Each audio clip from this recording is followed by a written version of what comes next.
Hello friends, welcome to Jas creative world. ഇന്നത്തെ recipe നല്ല tasty ആയിട്ടുള്ളൊരു ഈവനിങ് സ്നാക്കാണ്.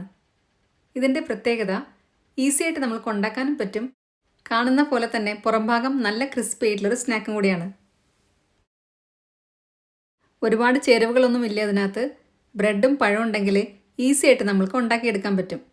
അപ്പോൾ നമ്മൾക്ക് നോക്കാം ഇതെങ്ങനെയാണ് ഉണ്ടാക്കുന്നതെന്നുള്ളത്. ഞാനിവിടെ ഏത്തപ്പഴമാണ് എടുത്തിട്ടുള്ളത്. കുറച്ച് പഴുപ്പ് കൂടിയിട്ടുണ്ട്, 2 എണ്ണം എടുത്തിട്ടുണ്ട്. പഴുപ്പ് കുറഞ്ഞ പഴം ഇതിനെടുക്കരുത്, അപ്പോൾ നമ്മൾക്കിത് ശരിക്കും ഉടച്ചെടുക്കാനൊന്നും പറ്റത്തില്ല.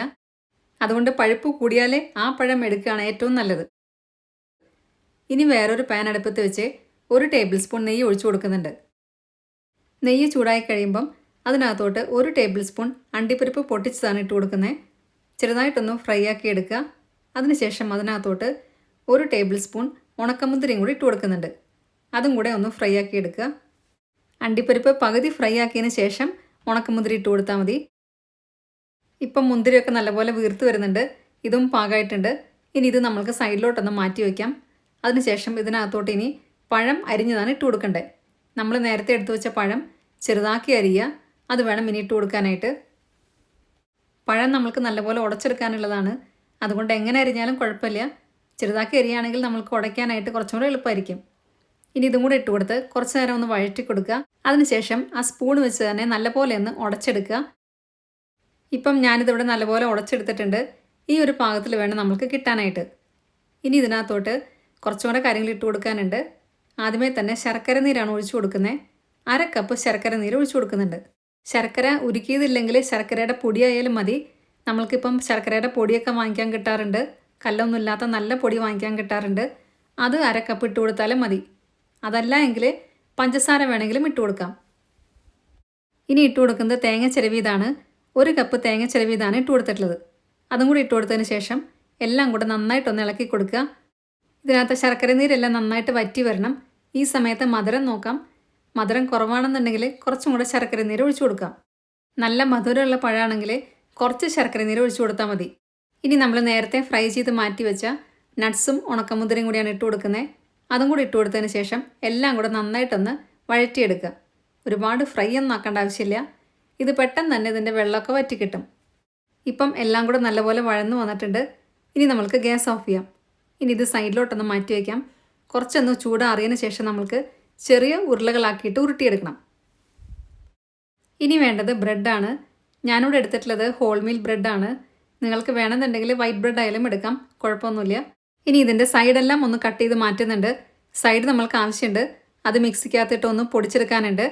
അപ്പം ആദ്യമേ തന്നെ എല്ലാ ബ്രെഡിൻ്റെയും സൈഡ് ഒന്ന് കട്ട് ചെയ്ത് മാറ്റുക. ഞാനിവിടെ 13 ബ്രെഡാണ് എടുത്തിട്ടുള്ളത്. ഞാനത് ഉരുട്ടിക്കഴിഞ്ഞപ്പം 13 ബോൾസാണ് ഉണ്ടായിരുന്നത്. കൂടുതലുണ്ടെങ്കിൽ അതിനനുസരിച്ച് ബ്രെഡും കൂടെ കൂട്ടിയെടുക്കാം. ചിലപ്പം പഴത്തിൻ്റെ വലിപ്പമൊക്കെ അനുസരിച്ച് കൂടുതലുണ്ടാവാനായിട്ട് ചാൻസ് ഉണ്ട്. ഇനി നമ്മൾ കട്ട് ചെയ്ത് മാറ്റിയ സൈഡെല്ലാം മിക്സിയുടെ ചെറിയ ജാറിനകത്ത് ഇട്ട് കൊടുക്കുന്നുണ്ട്. ഇതൊന്ന് നല്ലപോലെ ഒന്ന് അടിച്ചെടുക്കുക. നമ്മൾക്കിത് ബ്രെഡ് ക്രംസ് ആയിട്ട് യൂസ് ചെയ്യാം. ഇനി ഞാനിവിടെ 2 പാത്രം എടുത്തിട്ടുണ്ട്. ഒരെണ്ണത്തിനകത്ത് നമ്മൾ അടിച്ചെടുത്ത ബ്രെഡ് ക്രംസും മറ്റേതിനകത്ത് വെള്ളമാണ് എടുത്തിട്ടുള്ളത്. പഴം നമ്മൾ ഇതേപോലെ ചെറിയ ചെറിയ ബോൾസായിട്ട് ഉരുട്ടിയെടുക്കുക. ഇനി നമ്മൾ നേരത്തെ സൈഡെല്ലാം കട്ട് ചെയ്ത് മാറ്റി വെച്ച ബ്രെഡ് ഓരോന്നായിട്ട് എടുത്ത് വെള്ളത്തിൽ മുക്കുക. വെള്ളം കൂടുതലുണ്ടെങ്കിൽ 2 കൈവച്ചൊന്ന് പ്രസ് ചെയ്ത് കൊടുക്കുക. ഇനി അതിൻ്റെ നടുവിലോട്ട് നമ്മൾ നേരത്തെ ഉരുട്ടി മാറ്റി വെച്ച പഴത്തിൻ്റെ മിക്സ് ഓരോന്നായിട്ട് വെച്ച് കൊടുക്കുക. ഇനി എല്ലാം കൂടെ നല്ലപോലെ ഒന്ന് ഉരുട്ടിയെടുക്കുക. ഷേപ്പ് കുറച്ച് മാറിയാലൊന്നും കുഴപ്പമില്ല. നമ്മളിത് ബ്രെഡ് ക്രംസിലും കൂടെ മുക്കുമ്പം കറക്റ്റ് റൗണ്ട് ഷേപ്പായിട്ട് വന്നോളും. ഇതേപോലെ എല്ലാം ഉരുട്ടിയെടുക്കുക. നമ്മളിത് വെള്ളത്തിൽ മുക്കിയതുകൊണ്ട് ചിലപ്പം ബ്രെഡ് പൊട്ടാനൊക്കെ ചാൻസ് ഉണ്ട്. പൊട്ടിയാലും കുഴപ്പമില്ല, നമ്മൾ ഉരുട്ടുമ്പം കറക്റ്റായിട്ട് വന്നോളും. ഇനി നമ്മൾ നേരത്തെ പൊടിച്ച് മാറ്റി വെച്ച ബ്രെഡ് ക്രംസിലും കൂടെ ഇത് മുക്കി കൊടുക്കുക. എന്നിട്ട് ഒന്നും കൂടെ ഒന്ന് ഉരുട്ടിയെടുക്കുക.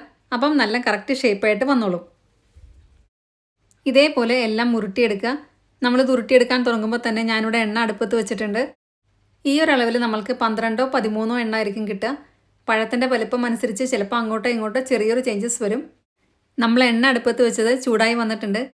ഇനി ഇത് കുറേശ്ശെയായിട്ട് ഇട്ട് കൊടുത്ത് ഫ്രൈ ചെയ്തെടുക്കാം. ഒരുപാട് തീ കൂട്ടി വെക്കേണ്ട ആവശ്യമില്ല. മീഡിയം ഫ്ലെയിമിലേ വെച്ചാൽ മതി. ഇനി ഇത് ഗോൾഡൻ കളർ ആകുന്നവരെ ഫ്രൈ ചെയ്തെടുക്കുക. എല്ലാം കൂടെ ഒരുമിച്ച് ഇട്ട് കൊടുക്കേണ്ട ആവശ്യമില്ല. ചെറിയ പാത്രത്തിൽ എണ്ണ എടുത്താൽ മതി. അപ്പോൾ നമ്മൾക്ക് ഒരുപാട് എണ്ണ വേസ്റ്റ് ആവത്തില്ല. കുറേശ്ശെ ഇട്ട് കൊടുത്താൽ മതി. ഞാനിവിടെ 3 എണ്ണ ഇപ്പോൾ ഇട്ട് കൊടുക്കുന്നുള്ളൂ. ഇതിൻ്റെ മുകളിലോട്ടൊക്കെ ഒന്ന് എണ്ണയാക്കി കൊടുക്കുക. ഇടയ്ക്കിടയ്ക്ക് ഒന്ന് ഇളക്കി കൊടുക്കുക. പെട്ടെന്ന് തന്നെ ഇത് ഫ്രൈ ആയി കിട്ടിക്കോളും. ഗോൾഡൻ കളർ ആകുമ്പോൾ നമ്മൾക്കിത് എണ്ണയ്ക്കകത്തുനിന്ന് മാറ്റാം. ഇപ്പം ഇത് ഏതാണ്ടായി വന്നിട്ടുണ്ട്. ഇനി നമ്മൾക്കിത് എണ്ണയ്ക്കകത്തുനിന്ന് മാറ്റാം. ഇത്രയേ ഉള്ളൂ, നമ്മളുടെ ടേസ്റ്റി ആയിട്ടുള്ള ഈവനിങ് സ്നാക്ക് ഇവിടെ റെഡിയായി കഴിഞ്ഞു. ഇതേപോലെ തന്നെ എല്ലാം ഫ്രൈ ചെയ്തെടുക്കുക. ഇത് നമ്മൾ കഴിക്കുമ്പം ഇതിൻ്റെ കവറിങ് ബ്രെഡ് വെച്ച് ഉണ്ടാക്കിയതാണെന്ന് അറിയത്തുപോലുമില്ല. അത്രയും ടേസ്റ്റാണ് ഇത് കഴിക്കാനായിട്ട്. ഇപ്പം എല്ലാം നമ്മളിവിടെ ഫ്രൈ ചെയ്തെടുത്തിട്ടുണ്ട്. ഏത്തപ്പഴം കഴിക്കാൻ മടിയുള്ള കുട്ടികളൊക്കെ ഉണ്ടെങ്കിൽ ഈ രീതിയിൽ ഉണ്ടാക്കി കൊടുത്തു കഴിഞ്ഞാൽ എന്തായാലും അവർ കഴിക്കും. ഇനി നമ്മൾക്ക് ഇതിനകത്തുനിന്ന് ഒരെണ്ണം എടുത്ത് പൊട്ടിച്ച് നോക്കാം. ഇതിൻ്റെ പുറം ഭാഗം ഭയങ്കര ക്രിസ്പിയാണ്, ഉള്ളിലാണെങ്കിൽ നല്ല സോഫ്റ്റ് ആയിട്ടാണ് ഇരിക്കുന്നത്. നല്ല വെറൈറ്റി ആയിട്ടുള്ളൊരു സ്നാക്കാണ്. അപ്പം എല്ലാവർക്കും ഇന്നത്തെ വീഡിയോ ഇഷ്ടമായി എന്ന് വിചാരിക്കുന്നു. വീഡിയോ ഇഷ്ടമായിട്ടുണ്ടെങ്കിൽ നിങ്ങളുടെ ഫ്രണ്ട്സിനും റിലേറ്റീവ്സിനൊക്കെ ഷെയർ ചെയ്യാൻ മറക്കരുത്. സബ്സ്ക്രൈബ് കൂടെ ചെയ്യുക. അതിൻ്റെ സൈഡിലുള്ള ബെല്ലൈക്കണിൽ ഓൾ എന്നുള്ള ഓപ്ഷനോടെ ക്ലിക്ക് ചെയ്യുക.